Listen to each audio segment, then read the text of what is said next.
Cecil Hurd, Tuscaloosa News, TideSports.com, Rivals network of websites, into the game. Cecil, I hope you're doing well. Welcome inside the game. Hey, Ryan. How are you today? Very well, and just enjoying the springtime weather and trying to go back and reflect a little bit on A-Day and the 15 days of practice. I just like to get your take, walking out of Bryant-Denny Stadium, anything that you can take from that 2-hour practice. Well, first of all, it is a practice, and it's not. People put the template of a game onto it, but it's really a practice. And you can say, well, why didn't they do that, or why didn't this guy look good? The coaches may not have put him in a situation for him to look good, and that's not just at quarterback position; that's at a lot of positions. There's certainly a competitive spirit among the team, and they want to win. They want to get the steak instead of the beans, and so forth. But it's not something that the coaches are game planning to win, on whether they're crimson or white. They're game planning to make the team better. So people have to realize that when they watch an A-Day. And I'm not saying that you can't have observations. I'm not saying that you can't form opinions, but to say that these are definitive based on A-Day. Well, I saw A-Day, and now I know what's going to happen. That never happens. That never works out that way. So it was interesting to get to see the guys play, and clearly they're a very talented team, and I think they've got a lot of work to do in some areas before August. They've got to stabilize the offensive line. Got to find some depth on defense, and obviously there'll still be a quarterback competition, I think, in August and over the summer. And really, at least in the case of Blake Sims, maybe not quite so much in the case of Jake Coker, but in Blake's case, when he really won it was over the summer. And that's very possible this year, too. You think it's still a 4-quarterback race? Well, I do, in the sense that I don't think that they've called any one of the 4 in there and said, you have no chance. Clearly you're going to give more reps to 1 or 2 than you are to the others, but we're not at that point yet. Now, somebody may say, hey, I looked at what was going on out there. I feel like my chances of playing time might be better somewhere else, because that's just the nature of the quarterback position, and not just at Alabama. That's true at a lot of schools. So, that's possible. Somebody might take themselves out. It's kind of like one of the primaries. You have candidates, and sometimes they see that they aren't going to get the votes they need, and in this case, the vote they need is Nick Saban, and so you withdraw. But are you saying we're going to the are we going to the convention with this quarterback nomination? I don't know. It's a little bit. There's one super delegate. That's all there is. So I guess in that sense we are. We're talking to Cecil Hurd, TideSports.com, Tuscaloosa News, right now inside the game. Cecil, I want to go back to A-Day because it is used as a recruiting tool, and I think if you're a 5-star recruit, you're looking up and down the sidelines and you're seeing all these NFL superstars. But if A-Day continues to be like this, I'm not sure I can blame fans for not wanting to go and to watch a practice, because it's unless we're going to get Rod Stewart, or maybe we can do a media flag football game prior. I'm not sure exactly why you'd want to travel 4 hours to watch what we saw on Saturday. Well, if that's not your cup of tea, if what you want is a game and to replicate the national championship game, I'd agree with you. Again, if you understand that that's what it is, that that's a practice, and you want to see the players, and you want to see young guys understanding that it's not primarily a game, or it's not primarily for your entertainment, it's a practice, then that's fine. Alabama has intelligent fans, diehard fans. Yeah, and there are other things that go on with A-Day. It's a communal kind of thing that you get to see the fans for the only, your fellow fans for the only time between January and September. So that's a good thing. The weather's usually nice. It's in the spring. Great campus to visit. There's a baseball game. So yeah, if what you're saying is, it's not a game type experience, then nobody. I'm sure it wasn't at Ohio State either, or at Georgia, or at Auburn, or at Tennessee, or anybody that drew a big crowd for their inter-squad game. But there's more to it than just the entertainment value of a game. There's again, being a part of it, trying to be supportive, trying to help recruiting, and getting to watch the guys really for the only chance you'll have for 8 months. And for a lot of people in the state of Alabama, that's a long 8 months. Absolutely. Cecil Herc right now inside the game here in Tuscaloosa. Let me go back to the way that Nick Saban has built this program as obviously a catalyst for recruiting. How beneficial is it when you're a guy that's visiting and you see all those superstars up and down the sidelines and you see Heisman trophies being handed out? Is you think that's a benefit, obviously? Doesn't hurt. Certainly doesn't hurt. It's reinforcing when you're the program that gets their game on ESPN. It helps. When you've got Heisman trophies being installed in the trophy case, that helps. Recruiting is a complicated process. It doesn't just depend on who had the best inter-squad game and who enjoyed that the most, and yet it's one aspect of an overall experience, and it's, again, probably just as important for guys in the 2018, 2019 classes as it is for guys who'll sign next year who've probably been to an 8A before.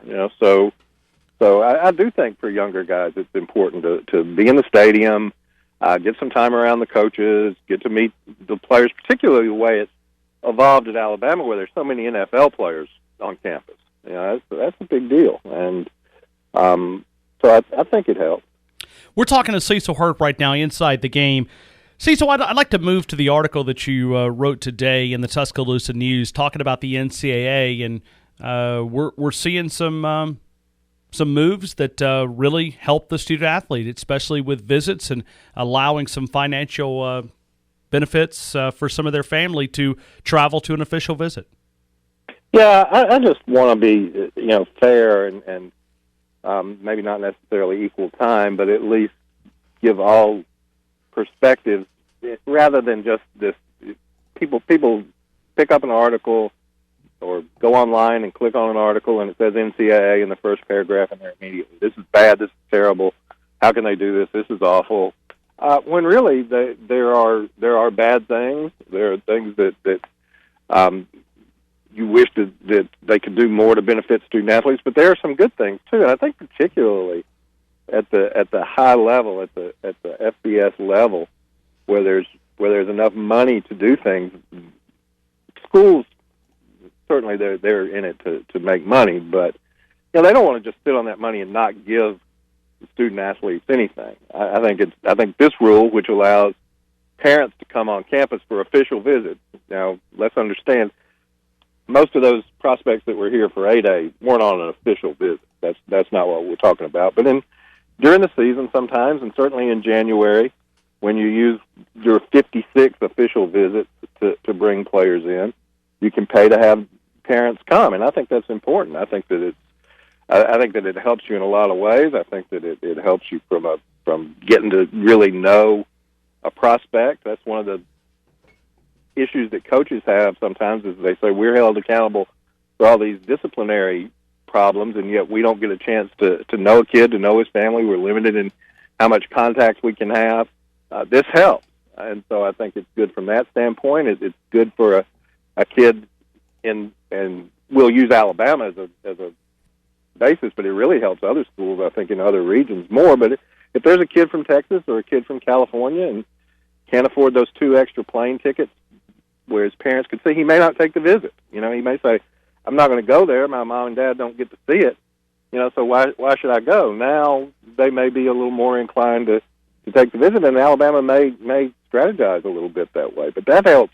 I think that helps Alabama or anybody that's got national recruiting reach.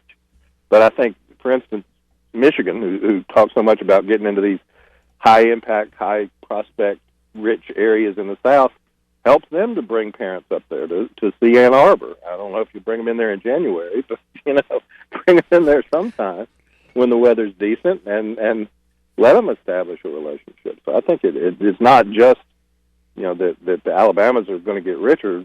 Rich always get richer, but it's also going to help across the board. And and that's just one thing. I was talking to Bill Battle about it yesterday, and he was talking about how they had the opportunity this year to take families out to Glendale for the championship game, and players got 6 tickets, and that's an expensive perk at what tickets cost out there. And people say, oh, they don't give them free.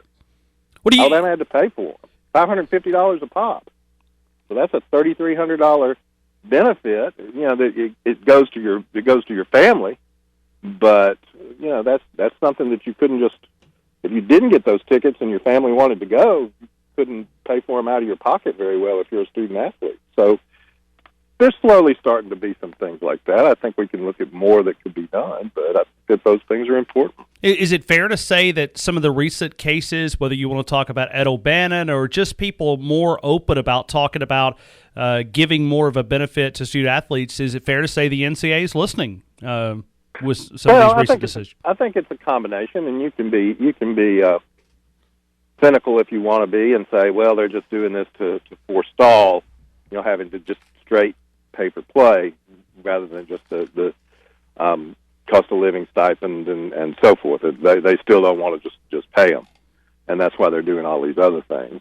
And there may be some to that, but also again, I think that Alabama, Auburn, Tennessee, Georgia, Florida, LSU, Michigan, Ohio State, Southern Cal, they also want to give back to the student athletes as much as they can within NCAA rules, and that's why I think they approve things.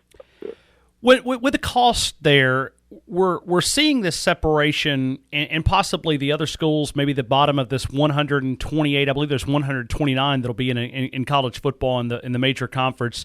Do you think we'll ever get to the point that you'll have a separation of this major upper tier and lower tier? Do you think we're ever going to go there financially? Well, we're already economically divided. Group of 5, and not just economically, but in many ways administratively, between Group of 5 at the lower end of the scale and Power 5 at the top. Now the question, and particularly with Big Ten's deal with Fox yesterday, there's a lot of question of whether the Group of 5 is going to divide, and you're going to have a super group of 2, Big Ten and the SEC, which have the most television power, make the most money. And then you're going to have the other 3. All that is going to play out over the next 5 to 10 years, Ryan. I think it'll be very, very different 10 years from now than it is now. So maybe I may have misunderstood you, but you say that maybe you could see the Big Ten and the SEC hook up with an I'm sorry, I just missed it, but can you elaborate on that a little bit? Well, I think those are clearly going to be economically the 2 dominant conferences. They're going to make the most money now, and they're going to continue to make more money. So I don't know how it's going to take shape. There are a lot of people who think that it's possible in 10 years we'll only have 2 conferences, that the Big Ten and the Pac-10 will merge in a certain way. The SEC and the ACC will do the same. The Big 12 schools will kind of go where they can, some to one and some to the other. And we'll just have the 2 superpowers. That's one theory. There are a lot of theories on how it's going to shake out, but the SEC and the Big Ten are really, they are going to be driving the bus economically, and whoever drives the bus economically gets to determine where the bus goes, and that's what we're going to see. Again, think where things were 10 years ago, you wouldn't have visualized the way things are today, and I think it's going to be even more so over the next 10 years. Changes in intercollegiate athletics, changes in delivery systems in terms of whether it'll be on cable. We may not have cable. So everybody may be unplugged and getting their media in other ways. So I think the Big Ten and the SEC want to remain in the forefront of that. I think they're the ones who are the power conferences, and we'll just have to see what happens. It doesn't mean that UCLA football or Florida State football is going to go away, but they may be in different conferences.